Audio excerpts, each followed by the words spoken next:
जय हिंद दोस्तों, मैं किशन आप सबका स्वागत करता हूं और शुरू करते हैं आज के डिफेंस समाचारों को। दोस्तों, एक बड़ी अपडेट सामने आई है रिलायंस इंडस्ट्री और ब्रिटेन के रॉल्स रॉयस को लेकर। बताया जा रहा है कि दोनों ही कंपनियों ने एमका के लिए एक स्वदेशी कॉम्बैट इंजन डेवलप करने की स्ट्रैटेजिक पार्टनरशिप इंटेंट की घोषणा कर दी है। प्लानिंग यह है कि भारत में एक एरोस्पेस गैस टरबाइन कॉम्प्लेक्स बनाया जाएगा, जहां सिर्फ इंजन असेंबली नहीं बल्कि डिजाइन, डेवलपमेंट, मैन्युफैक्चरिंग, टेस्टिंग और इवन आगे चलकर मेंटेनेंस तक की क्षमता तैयार की जाएगी।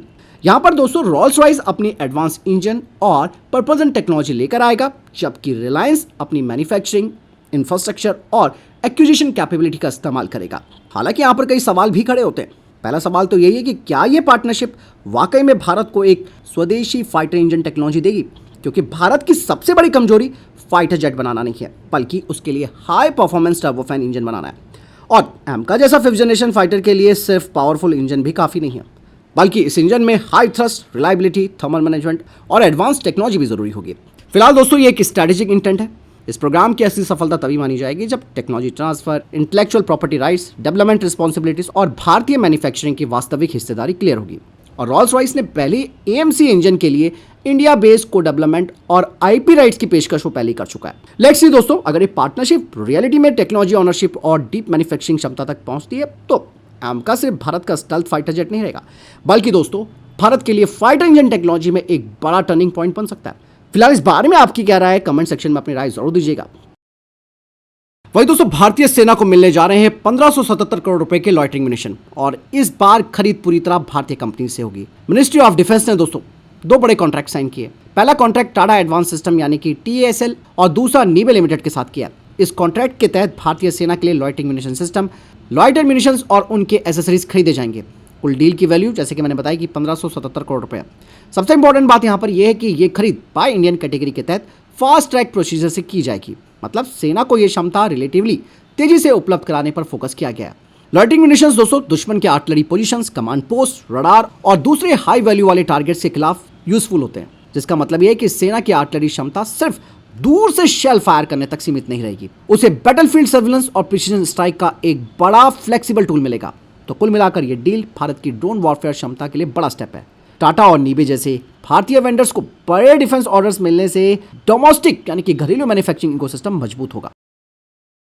दोस्तों, अभी हाल ही में मैंने आपको डिफेंस अपडेट में बताया था कि इंडियन एयरफोर्स को 150 एडवांस ट्रेनर्स की जरूरत है, और यहां पर बात सामने आई थी HLFT-42 की, जो कि इस रिक्वायरमेंट का एक मेन दावेदार माना जा रहा है।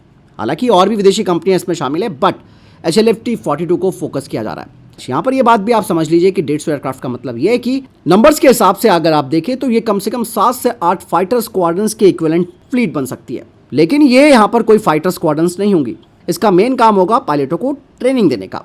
अब यहाँ पर जो इंटरेस्टिंग पॉइंट है वो है इसके भविष्य की पोटेंशियलिटी पर। दरअसल दोस्तों HLFT-42 का जो वेट है वो करीबन 16.5 टन के आसपास बताया जा रहा है। मतलब ये एक छोटे ट्रेनर से काफी बड़ा एयरक्राफ्ट होगा। इसके ट्विन सीट डिजाइन का एक और फायदा ये मिल सकता है कि इसे मैन अनमैन टीमिंग में भी बदला जा सकता है, जिसका मतलब ये है कि भविष्य में जो हमारे एयरक्राफ्ट होंगे उनके साथ कई ड्रोन्स या फिर लॉयल विंगमैन सिस्टम के साथ मिलकर ही काम कर सकता है।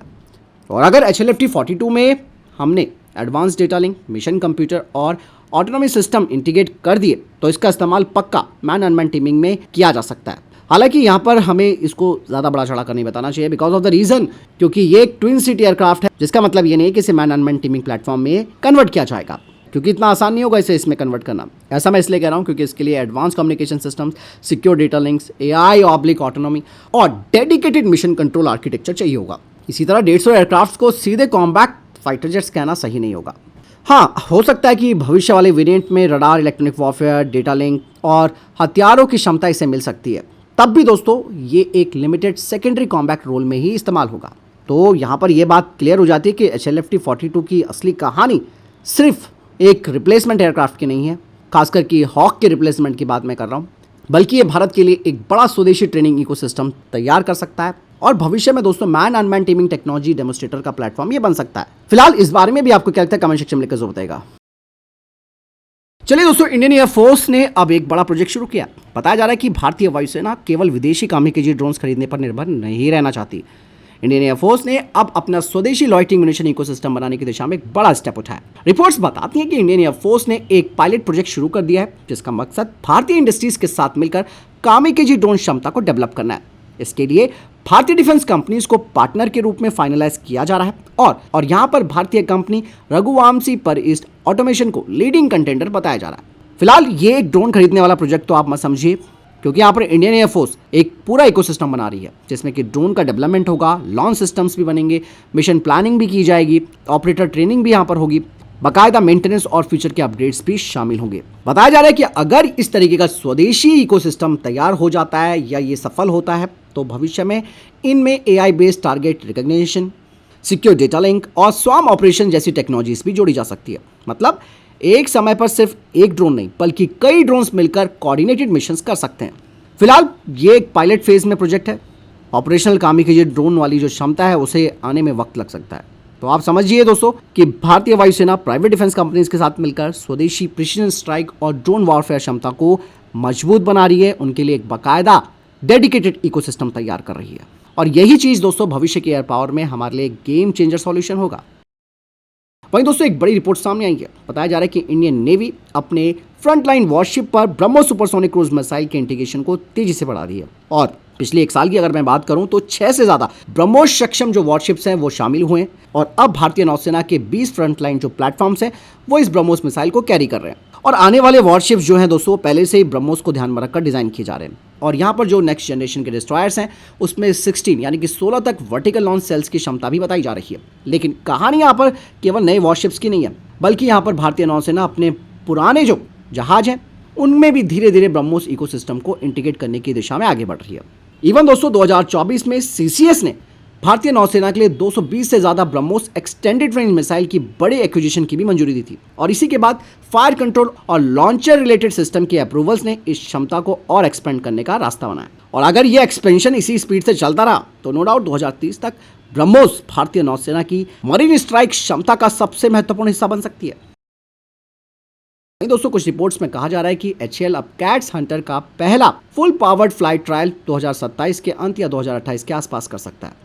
हालांकि ये काफ़ी देरी से हो रहा है, क्योंकि मैं आपको बता दूं कि इस देरी के पीछे रीज़न ये है कि HAL कैट्स हंटर को पूरे कॉम्बैट एयर टीमिंग सिस्टम यानी कि कैट्स इकोसिस्टम के साथ काम करने के लिए तैयार कर रहा है।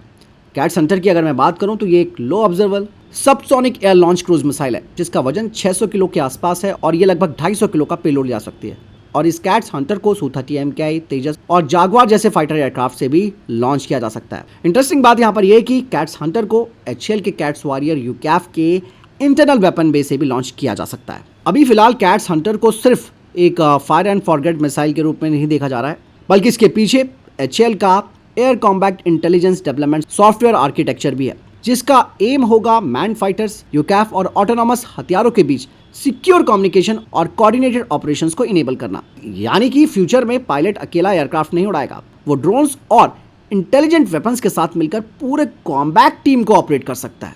और यहाँ पर यह बात जानना जरूरी है कि जो 2027 और 28 की बात रिपोर्ट्स में कही जा रही है ये एक एक्सपेक्टेशन है, फाइनल डेट नहीं है, क्योंकि ऑपरेशनल क्षमता को हासिल करने के लिए भी दोस्तों कई सारी चीज़ें यहाँ पर सामने आएंगी जिसके बाद ही इसे वैलिडेट किया जा सकता है। चलिए बढ़ते हैं नेक्स्ट अपडेट की तरफ। दोस्तों जिस MQ-9 रीपर को अमेरिका अपना सबसे पावरफुल कॉम्बैट ड्रोन मानता है और इसे भारत भी खरीद रहा है, लेकिन अब एक बड़ी रिपोर्ट सामने आई है जिसको देखते हुए अब ये बात सामने आई है कि इस तरीके के ड्रोन अब रिलायबल नहीं रह गए हैं। ईरान के साथ झड़प में अमेरिका ने कम से कम 45 MQ-9 रीपर ड्रोन्स खो दिए। और अगर ये आंकड़ा सही है तो आप ये समझिए कि अमेरिका की प्री वॉर रीपर फ्लीट का ये लगभग 25% है, यानी कि हर 4 रीपर्स में से एक ड्रोन बैटलफील्ड में खो चुका है। और MQ-9 रीपर की कीमत उसके सेंसर्स और वेपन कॉन्फ़िगरेशन के हिसाब से लगभग 30 से 50 मिलियन डॉलर तक होती है।